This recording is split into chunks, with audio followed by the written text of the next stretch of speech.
you've been probably hearing this like for the last whatever, how excited people are to see you, to hear music from you, which we're going to talk about. And ooh, we're going to talk about. But for me personally, you and I haven't done an interview in, I would say, 17 years. Yep. When I was working at 680 News, Yeah. used to come down to the studios. I had longer braids back then, like real long. Of course, now they're gone. Um, we had such great interviews, and I'm going to go through because I've still got photos of us. So Oh I'm going to boy. go and grab that, and hopefully I can post that up here and everything. I still remember an ex-girlfriend of mine. You did the funniest thing where she was in class and I asked you to call her. I called her. I remember. It was hilarious. And of course, she's stunned, going, "Was that Amanda?" Yes, it was Amanda Oh Marshall. boy. Oh my goodness. I loved talking to you. I loved Aw. seeing you. And of course, I loved your music, which was why I am so happy we could do this. So, my question right off the top is, how are you doing? Oh, Rudy, I'm really great. I am really great, and I'm so excited to be talking to you. I'm so excited to be back. This has been an extraordinary few weeks, and I had zero expectations going into it, and I've just been really, truly, it's been really overwhelming. The amount of just the rush of kind of support and enthusiasm and the messages and the emails and the text messages that I have been getting have just been amazing. It's just been an extraordinary time. But I'm so happy to be talking to you again. And I remember your breaks and I remember that call. So much fun. Did you not realize how much we missed you? Because you were one of those artists where, during your sabbatical, where every once in a while I'd be like, I wonder if I can find her on social media and maybe I can try to get an interview. I've read stuff where you did do some interviews here and there talking about an album was going to come up, but it wasn't until now that things have finally come together. So I mean, we could talk about everything about back in the day. We know this. We need to know what happened. Why did we not get to have the pleasure of seeing you on stage and hearing new music for the longest time? What was going on? So what it boils down to is, I know it seems, I wish I had a sexier answer for everybody. What it boils down to is a business dispute.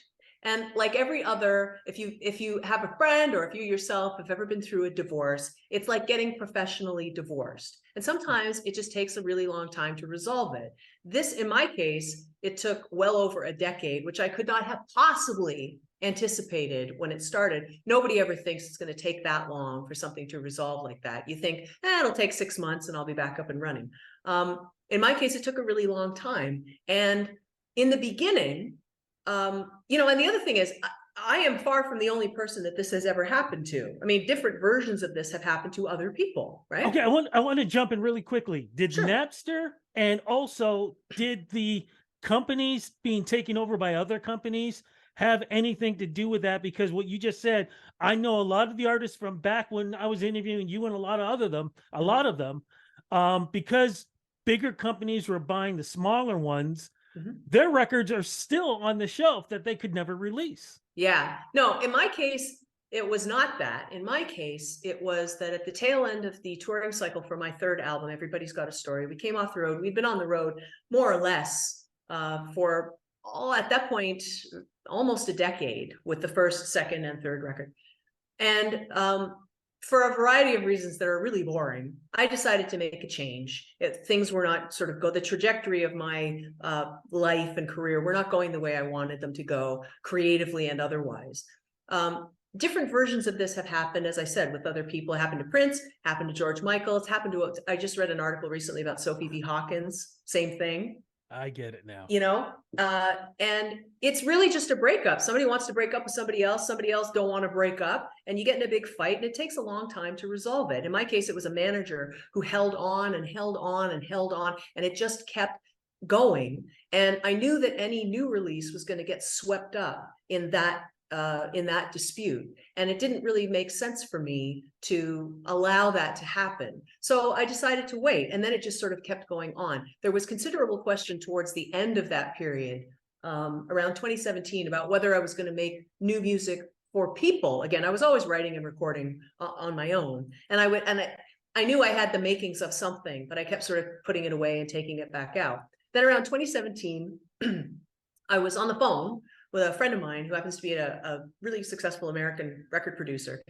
And he said to me, "What are you doing?" And I said, "I don't know." I was being sort of flippant. And I said, "I don't know. I think I'm going to paint the bathroom." And he said really abruptly, "I don't like this." And I said, "What?" And he said, "You not doing things. I don't like it." He said, "You're too young to retire, and you're too good not to try. Don't waste your gift." Which hit me like right in my ego. And I thought, so that really made me kind of buckle down and start in earnest putting the record together. And that took about another 20 months or so. Towards the end of 2019, we had committed to putting it out and we were going to go on tour. And then the world shut down. So there was another sort of long period of waiting. And now here we are. But, you know, everything I really truly believe happens for a reason. And I came to really understand, particularly towards the end of that period, that it was the best thing that ever happened to me. Personally, professionally, creatively, it was the best thing that ever happened to me. I wouldn't have made this record had it not happened. I wouldn't be as personally happy had it not happened. So everything happens for a reason, and I have absolutely no complaints. Then how did you change during that time period when you weren't able to release music? Because like I said, I mean, you know, the phone call and stuff, we had so many jokes and so much fun. But when you have something like this, I mean, I read the George Michael situation, I read the Prince, so everything you're saying, I know about. What did that do to you personally? Not professionally, but personally, what did it do to you?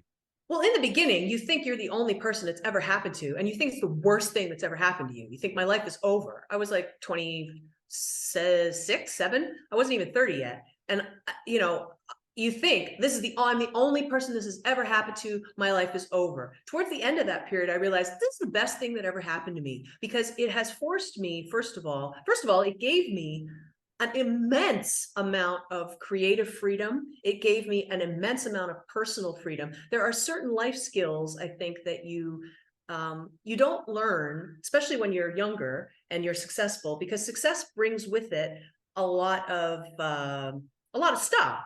You know, a lot of time management. You're very, very busy all the time. And you don't have time to learn basic skills of coping that other people learn as they move into adulthood, just sort of naturally. Paying your own bills, being in charge of your money, learning how to navigate life. When people are constantly taking obstacles out of your way, when something goes wrong, you fail to cope. You can't cope because you're not used to dealing with adversity. And life brings with it adversity. And it's very difficult to learn those skills without becoming sort of jaded and bitter, which is not something that comes naturally to me. I'm a naturally very kind of ebullient, kind of enthusiastic person. So it wasn't a natural place for me to sit, to be sort of sad or bitter or jaded about the whole thing. But creatively and personally became really sort of intertwined. I realized that personally I was in such a great place, and the making of this record would not have been possible because I would not have had the kind of real creative freedom that I had. This is the first record that I've written and produced myself. I worked with Don Was on my second record in 1998. And there was a moment in those sessions when Don turned to me and he said, "You know, you should be producing your own records. You're going to produce." And at the time, it seemed ridiculous. It seemed like a pipe dream. But as this continued on, I started to realize this is what he meant. This is what it means to do that work. And it came entirely naturally, and it came about entirely as a result of my absence and having the time and the freedom to really explore and make mistakes and do whatever I wanted. How did you, though, during this time, because you are a recognizable face, how did not we not see you, say, walking through Kensington Market, or like, how did you do that? I mean, I can walk one time I ran into Nelly Furtado, okay, Right. downtown, Yeah. just walking, Right.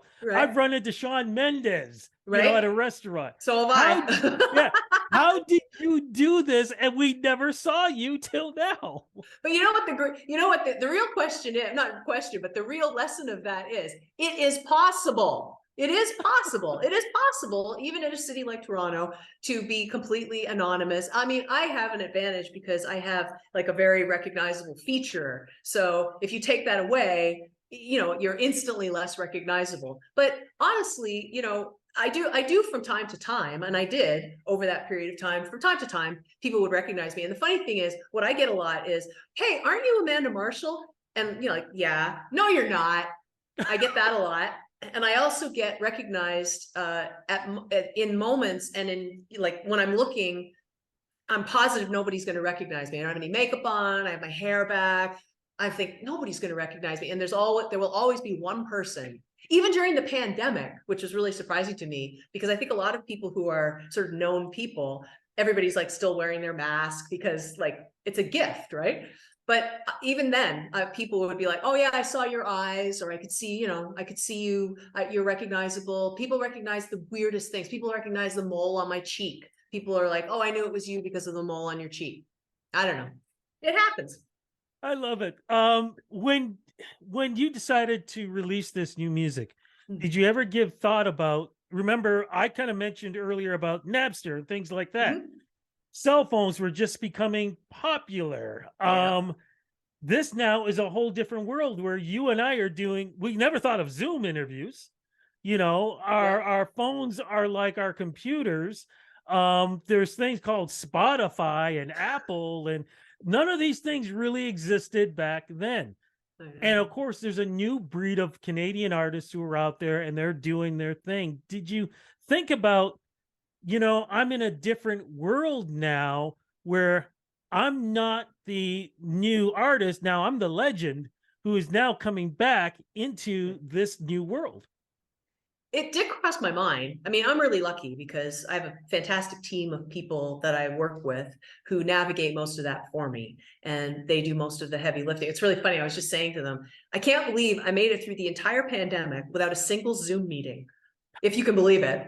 And and now I'm on Zoom. That stuff, I don't find it intimidating. I'm not a person who is rushing out to like Zoom or Skype or whatever, all that kind of stuff. It's not something I use like regularly in my own personal life. But it's like anything else. It's like, the advent of television, everybody was like, yeah, it's a passing fad. No, it's not. It's a part of our culture. It's a part of how people communicate. So I get that. I'm lucky that I have people to help me navigate it. I imagine if I was younger, I wouldn't need those people to help me navigate it because it would come naturally to me and it would just be something that I had been born into. I think the thing for me that is great about the technology now is it has closed the gap between the creator and fan, which is amazing. There's an immediacy and there's a direct connection that you can make that you couldn't make before. It eliminates the need for so many people and so many layers and so much stuff, which is great. I think as a live performer, as someone who really cherishes the opportunity to be in front of a live audience, I find it a little unnerving that people younger than me don't seem to go out as much to connect with music. They connect more online, which is a great way to discover music. I think it's a fantastic way to discover music, and it's a gateway to the world. But I think you really, really, really need that direct live connection with an artist to have that kind of experience. And it's inexplicable. It's not something you can replicate online. I agree with you. I think we learned that during the pandemic. Let's Yeah. get to this. We're going to talk about the album in a moment, but I got to get to the new single. What is the new single called? What is it about? And thank God I'm not a basketball player. The new single is called "I Hope She Cheats." It was written by Marsha Ambrosius and Kenai Finch. Marsha Ambrosius, you may know, was one half of Floetry in the sort of late 90s, early 2000s with Natalie Parker. They came out of the UK. Say Yes, and I can't remember what was the other big song that was on my playlist, but they were great. They were amazing. And I knew who she was Marsha wrote and recorded this song, I think in 2011, and she actually recorded it on her own album. I missed it when it first came out, and I became aware of it when I heard it in all places. A store. I was in like a clothing store, and I heard it on the PA, and I was like, "What is that?" And all those like apps that people have on their phones, Shazam, and all, where you hold your phone up, and I don't have any of that. So I was like asking people, like, "Do you know what this song is?" So I ran home and I Googled it, and I wrote this arrangement, which is very different than Marsha's original arrangement. Hers is a very like hardcore R&B hip hop kind of arrangement, and so I wrote the arrangement. And I just felt this connection. There was something about it that was so badass and so vicious, but so funny. Yeah. And it really informed. It was a late addition to the album, but it really did inform the rest of the record. It made me go back and sort of re-examine my own lyrics and my own approach, because there was a levity to it. There was a humor and kind of a carelessness about it, a carefree element about it. And I just loved it. And I knew immediately I wanted to record it.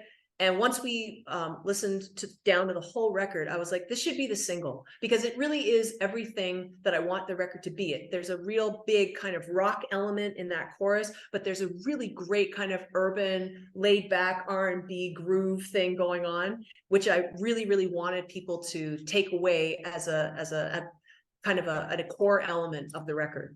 I just love it. It's so rare to find a song that people don't seem to really know well, but that really speaks to you, that you can really sink your teeth into. And that really, it's so exciting when that happens. I get so excited when it happens, because I'm like, it's the only one, you know, it's like, there's all that, we never know when this will happen again. To feel a connection with that song as a singer it's like an amazing feeling. It's indescribable. I just keep thinking about a Toronto Raptors driving in, hearing the song, going, whoa, what? Oh. And the thing is, Marsha herself is like her dad went semi-pro. Like, she has a real connection. Her dad went semi-pro. I think he was a basketball coach. She herself is a baller. Like, she really could play. So I was like, I hope she likes this arrangement of this song. Now, I know we don't have a lot of time, but I got to ask, new album. What's this one going to be called, and what's it about? The record's called Heavy Lifting for two reasons. The first one, because it was a lot of work. A lot of blood, sweat, and tears went into it. It was a lot of heavy lifting, but also because when it was done, I felt so light, and really like a weight had kind of been lifted. It came at the end of this really heavy period, this heavy sort of time that had been going on. And it just really, everything felt lighter. It's a very, very substantial record. There are a lot of parts. There are a lot of layers. It's a repeat listen record. It's not an entirely confessional record, but it is in ways I think that people are going to come to understand as they start to get into it. I have a tremendous amount of faith in the audience. I really believe that you don't need to chase, you know, a current trend. It's not a pop record in the current sense of that word, and I'm totally fine with that. It's not a trend chasing record. Somebody said to me the other day, it sounds like you, but now. And that is the highest compliment I think you can pay somebody. It really does just sound like where I am right now. I think another compliment is not just going on tour, but at the Granddaddy Massey Hall, you're going to be performing there. And we sold out June 16th. We've added a second show. That in itself was like worth the price of admission for me, because Toronto's my home. You can't see my t-shirt, but I'll stand up. Just a kid from Toronto. So to get you know, to get that kind of a reception in your hometown is, you know, I mean, like, that's you've baked the whole cake, then everything else is just icing. We missed you. We love you. I missed you too. Thanks, Rudy. Don't disappear on us again. Look, congratulations on all the success. I'm going to wrap this up, but I'm going to do everything I can to try to get on that second show. But so like, I got goosebumps. So happy I got a chance to talk to you. Thank you for the past interviews. Thanks for filling us in. Thank you for the new music. Just thank you. Thank you, Rudy. Thanks. This really has been a pleasure. Thank you. It was really great to talk to you again.